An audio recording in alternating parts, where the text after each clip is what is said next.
Hello and welcome back. Let's talk about a general strategy for solving word problems. The number one thing to keep in mind about all word problems is that they're all stories. They're telling us something. So, what I have listed here in this table are general strategies that I follow that may help you. Okay, so the first is 2 read throughs. First, initial impression, and second, summarize the story. So the first time that I generally, when I'm reading through a problem, you'll see me in my videos, is I'll highlight like this as I go along, as I read it, the very first time. And then I might say something like, that's a lot of information, so let's break it down. And then when I go back through the problem, I'll do stuff like this. I'll say, well, they said this happened, and then it was this part. So it sounds like this and this occurred. That would be me summarizing the story. Okay. The next thing after you've done your 2 read-throughs, what do you need to do? You might need to find something.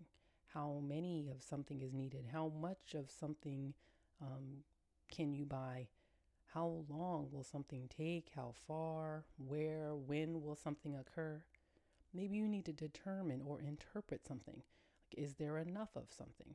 Can someone do something they set out to do? What does something mean? What does so and so, what does such and such mean in context? Maybe you need to compare who has more, which is a better deal, who will do something first. Or maybe you need to prove or disprove something, like, is someone right? Are they wrong? Maybe you need to do an error analysis. Can somebody afford something? Can someone make something?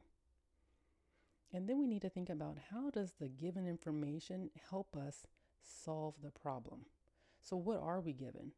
How do those pieces fit together? How do we apply our prior knowledge to help us do whatever it is that we need to do?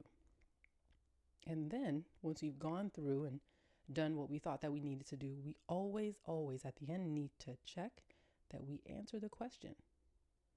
We need to go back to the problem. That's our map. Go back to the problem. Go back to the story. Find the question and see, did we answer that question? Did they ask us for X or did they ask us for 2X? We got to be careful. We got to make sure that we actually answer the question that was asked of us. And we're done.